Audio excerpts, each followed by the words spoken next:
The tank sat silent in the scorching desert sun, its armor thick, its engine dead. For weeks, engineers wrestled with it, confused and frustrated. This wasn't just any tank. It was a modern war machine, critical to a mission that could save lives. Yet no one, not the sharpest minds in the corps, could bring it back to life. Then came a call, not to a general, not to a lab, but to a man long retired. A name spoken with reverence in hushed tones. A man whose brilliance on the battlefield was legendary, but whose story had faded with time. When he arrived, he didn't bring a team or high-tech gadgets. He brought a toolbox, a scarred hand, and eyes that had seen war's cruelest hours. What happened next wasn't just mechanical genius. It was the revival of forgotten greatness. This was more than a tank repair. It was a military tribute to a real war hero. The tank was a monster of modern warfare, sleek, deadly, and engineered to survive the worst. It had rolled through the test grounds with pride, its treads cutting through the sand like a knife through cloth. But now, it sat still, immobile, useless. The engine, a marvel of military engineering, had inexplicably died during a live-fire exercise. Not one, not two, but 5 separate mechanical teams were called in. Each team tried their best, with diagnostics humming, wires splayed. Open, blueprints spread across tables. Weeks went by. Officers watched nervously. Time was slipping. This tank wasn't just another piece of machinery, it was part of a deployment plan involving real soldiers, real missions, and real lives. And with this mechanical failure, an entire battalion was at risk of delay. Or worse, being sent in with compromised gear. As frustration mounted, Lieutenant Colonel James Rourke stood in the command tent, staring at the status reports. A decorated combat leader, Rourke wasn't one to panic. But this was different.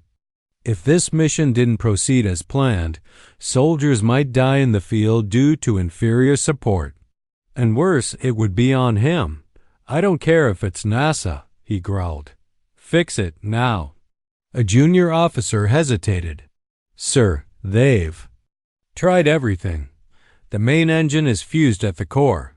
They said it's impossible." That word "impossible" it echoed in the tent like a funeral bell. Rourke hated it. The battlefield didn't care for excuses. Out there, impossible got men killed. That's when Sergeant First Class Amanda Lee, now working in logistics quietly, stepped forward. She'd heard the name passed down like folklore. She wasn't old enough to have served with him, but the veterans in the mess hall spoke of him like a ghost. A ghost who once fixed a convoy engine mid-firefight, while bullets ripped through the trees. "Sir," she said softly, I know someone." Rourke turned. "Go on. He's retired now. Lives in Nebraska, I think." But he was legendary in the 3rd Armored. People used to call him the Engine Whisperer. Saved entire platoons with just his wrench and instincts. His name is Master Sergeant Henry Hank Cattle. Rourke raised an eyebrow. That name, Cattle, it sounded vaguely familiar. He snapped his fingers, trying to remember. Then it hit him. Cattle was the man from the Fallujah campaign, the one who restored 5 armored transports under fire in less than an hour, allowing an entire company to escape an ambush. He had been decorated then. Forgotten. Why the hell isn't he in a museum? Rourke muttered. Sergeant Lee shook her head. After his last deployment, he just left, said he'd had enough. No interviews, no honors, no fanfare. Just disappeared. The room fell silent. Then Rourke picked up the satellite phone. Thousands of miles away, in a quiet rural town, the sun was setting over the wheat fields of Nebraska. A dog barked in the distance. Inside a modest garage, an old man wiped grease off his hands and leaned over a carburetor. His back ached, his knees hurt, but his mind was still sharp, razor sharp. He hadn't worn his uniform in 15 years. Didn't even keep his medals in the house. They were in a shoebox buried in the attic. War had taken a lot from him: friends, sleep, and parts of his soul. But machines? They made sense. They didn't lie. They didn't bleed. His name was Hank Cattle. And when the phone rang that evening, he almost didn't answer. Hello? His voice was gravelly quiet. Master Sergeant Cattle? Came the voice on the other end. Used to be. Who's this? This is LT, Colonel Rourke, U.S. Army. I'm calling because we've got a situation we can't solve, and I've been told you might be the only man alive who can. Silence. Just the low hum of an old ceiling fan in Hank's garage. Not military anymore, Colonel. Rourke didn't try to beg. He knew better. I understand, Sergeant. But the lives of our soldiers depend on this machine working. We've exhausted every expert. They all failed. We need you. Another pause. Then the old veteran sighed and looked at the framed photo on his wall, a faded snapshot of his unit. Some of those faces never made it home. Send a transport, he said.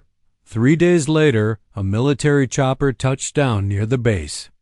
Out stepped a man in worn jeans, an olive canvas jacket, and eyes like steel. He wasn't tall, but his presence filled the hangar like thunder.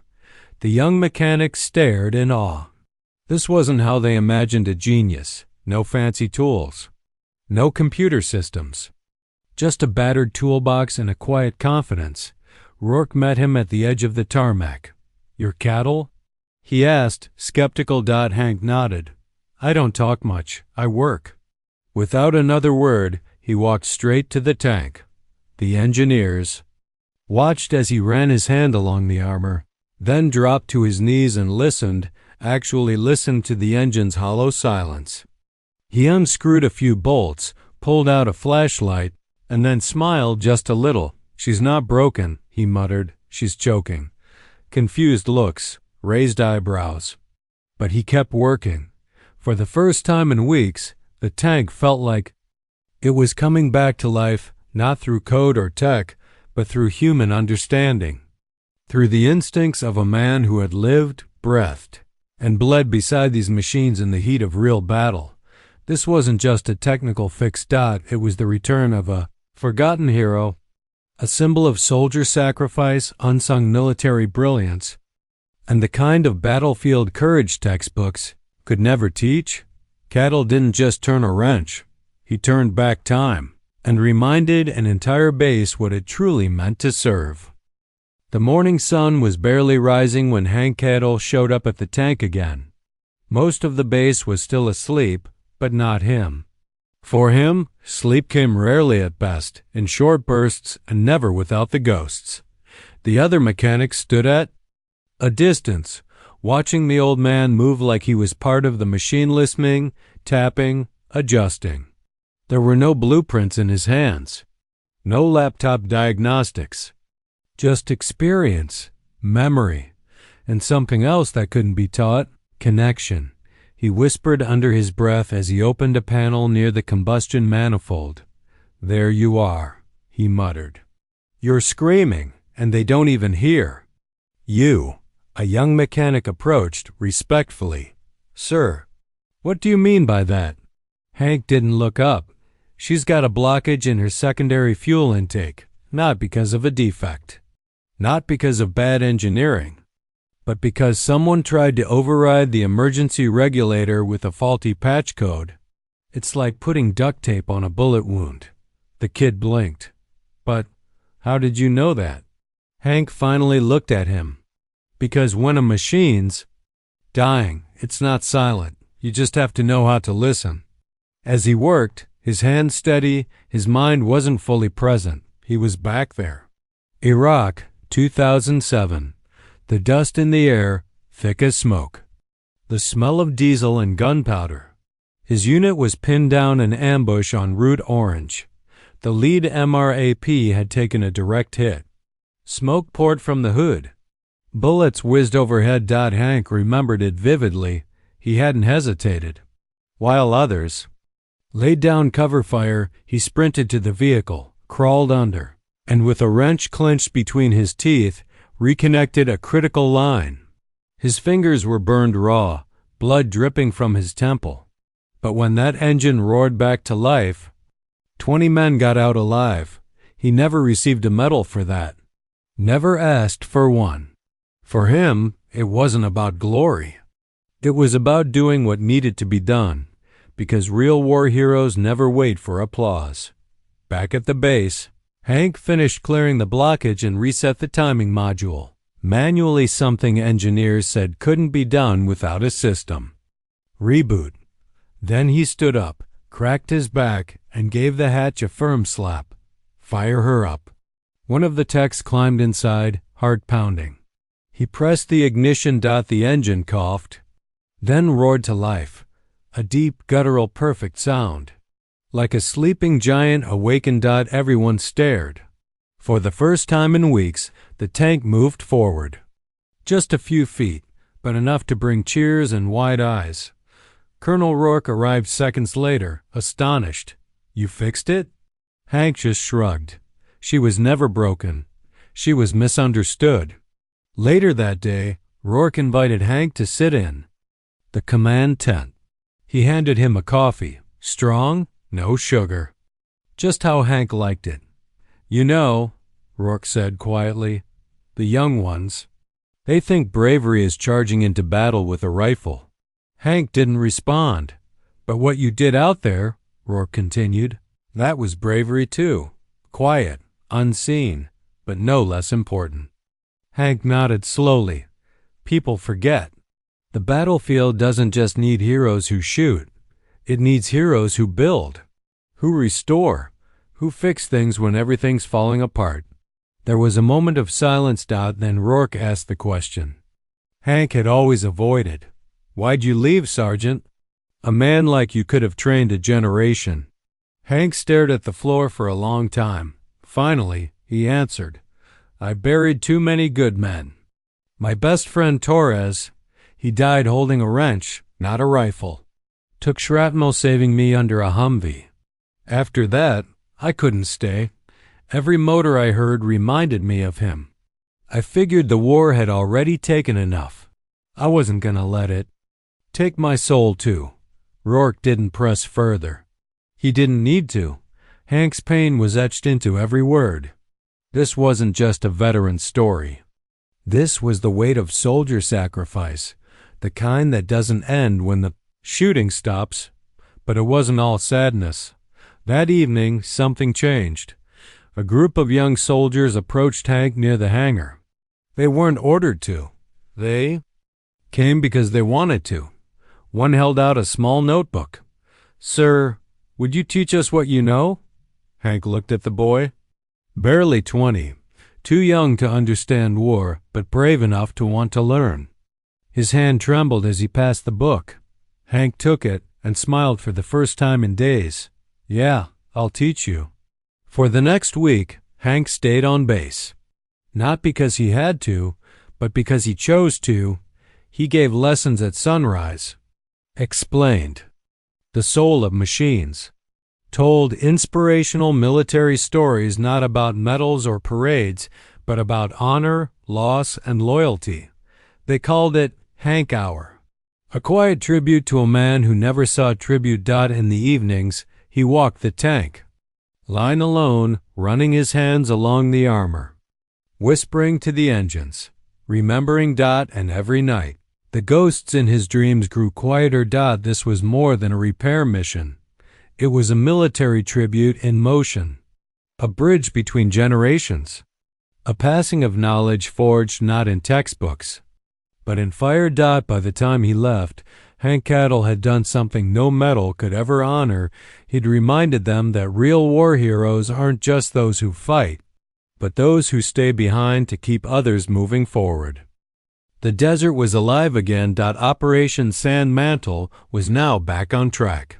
The tank code-named Iron Viper led the convoy, its newly awakened engine rumbling like distant thunder. The mission was critical: intercept and neutralize an enemy weapons convoy deep inside a no-man's land riddled with IEDs and ambush points. The terrain was brutal, The stakes? Higher than anyone wanted to admit, and at the heart of it all was Iron Viper, rolling confidently through dust and danger, powered by the hands of a man who wasn't even in the military anymore, Master Sergeant. Hank Cattle wasn't on the battlefield that day. He didn't need to be. His fingerprints were already there on every bolt, every reconfigured valve, every restored circuit. His touch echoed through every rotation of that engine, inside the June side. Tank sat Sergeant Malik Reyes, a rising star in the armored division. Just 26 years old, but one of the soldiers who had spent hours during Hank Hour, notebook in hand, absorbing every word like scripture. As the convoy approached the red zone, Reyes placed a hand on the dashboard and whispered, "Come on, girl, let's do this." Just like Hank said. 20 clicks into hostile ground, everything changed. The convoy slowed. Drones overhead detected unusual heat signatures near an abandoned warehouse. Suspicious, too quiet. That's when the blast came. The lead vehicle, an unarmored supply truck, was ripped apart by an IED. Flames erupted. Screams filled the radio. Dust engulfed the line of sight. It was an ambush. Gunfire rained from the ridgeline. Reyes didn't flinch. "Viper, move forward. Establish cover." The tank surged ahead, absorbing rounds like a beast made of stone. Its cannon rotated with precision. One shell silenced the ridge. Another cleared a path through the burning wreckage. But then, a sputter. Inside, Reyes' heart dropped. Warning lights flashed. Fuel regulation error, not now. He remembered Hank's exact words. If she coughs under pressure, it's the secondary feed sensor. Don't panic, override manually, 90-degree counterclockwise. Reyes reached beneath the panel, found the latch, turned it with trembling fingers. The lights steadied. The engine purred back to full life. They rolled forward unstoppable. Over the radio, Command listened in disbelief. "Who taught that override?" someone asked. "Cattle," Reyes said. "He saw this coming before we even left." The mission resumed. With Iron Viper holding the front, the soldiers neutralized the threat. No more lives were lost that day. The convoy made it home. At the debriefing, Reyes stood before the commanding officers, covered in dust, eyes bloodshot, but proud. This tank, this team wouldn't have made it if not for one man. He paused. Master Sergeant Hank Cattle. Back at base, the news spread fast. Not just the success of the mission, but the how of it. How a man, long retired, long forgotten, had reached forward in time to save lives through the knowledge he'd left behind. Young soldiers whispered his name with reverence. They weren't just talking about repairs anymore. They were talking about legacy. Later that week, a ceremony was held, small, private, at Hank's request. He stood awkwardly in front of the troops, hands behind his back, wearing a plain jacket. No medals, no dress uniform. Just him. Colonel Rourke stepped forward.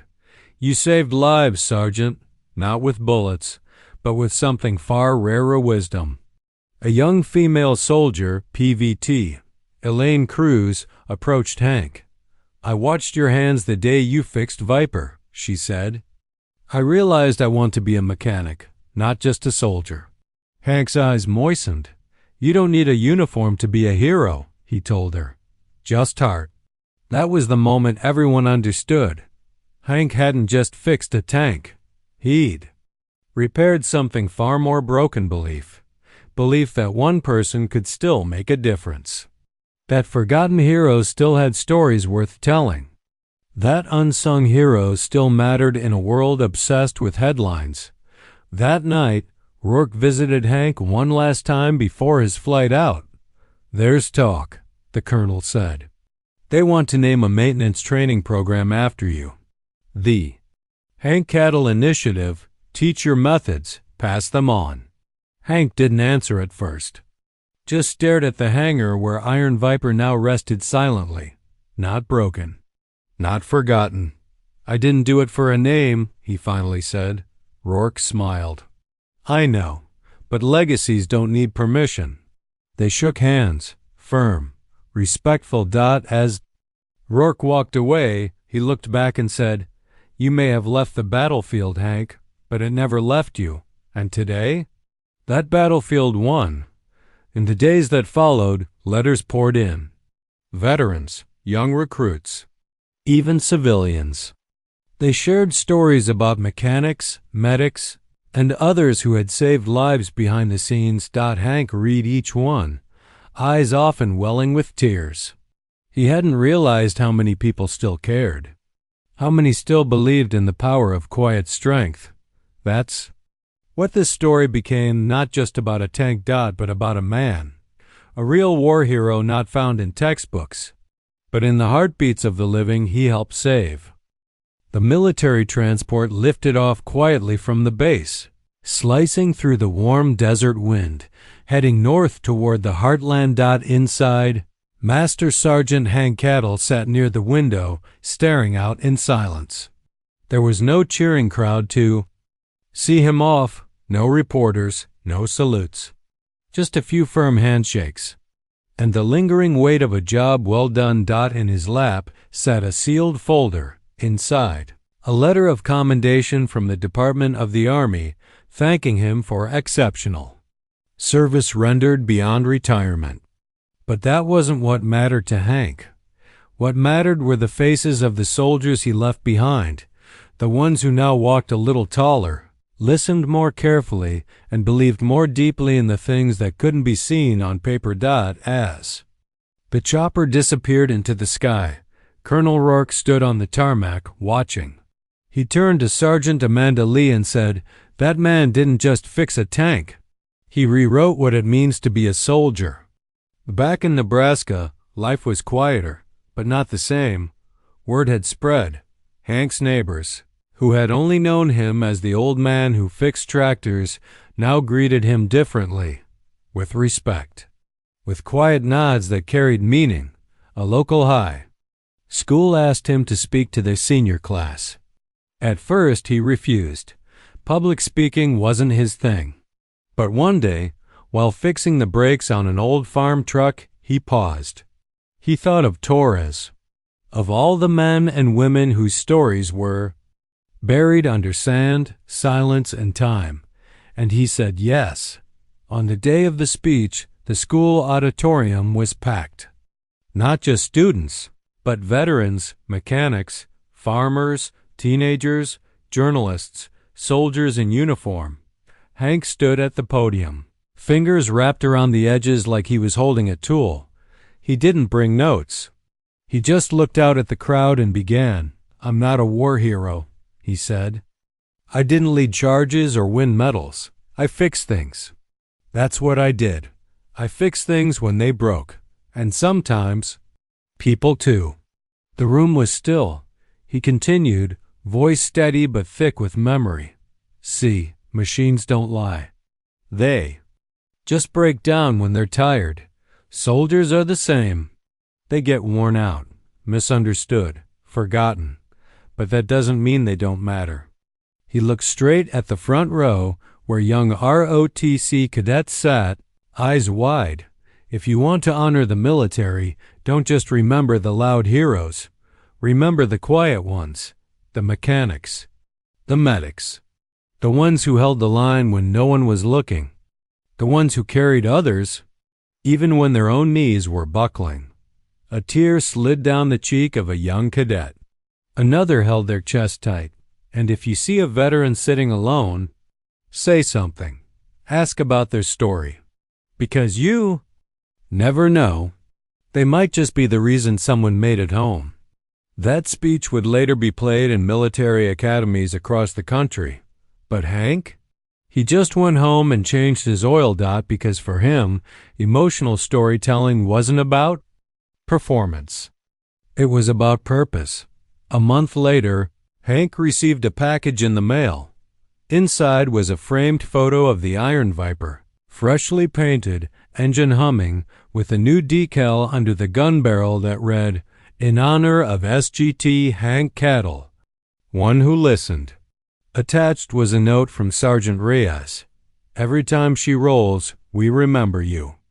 Every turn of her engine is a tribute to what you taught us about machines, about courage, and about never giving up on the forgotten. Hank didn't say a word. He just sat there, staring at that photo, while the wind outside whispered through. The Nebraska field's like an old friend saying thank you. And so the story comes to a close, not with medals or parades, but with a quiet man in a quiet town whose impact reached far beyond the battlefield. He never asked to be remembered, but he will be, not just by one tank, not just by one base, but by a generation who learned what it truly means to serve. From a man who didn't need a rank to lead, he was more than a mechanic, more than a veteran. He was a bridge between past and present, a living tribute to the unsung heroes who fight not with weapons, but with wisdom, sacrifice, and heart.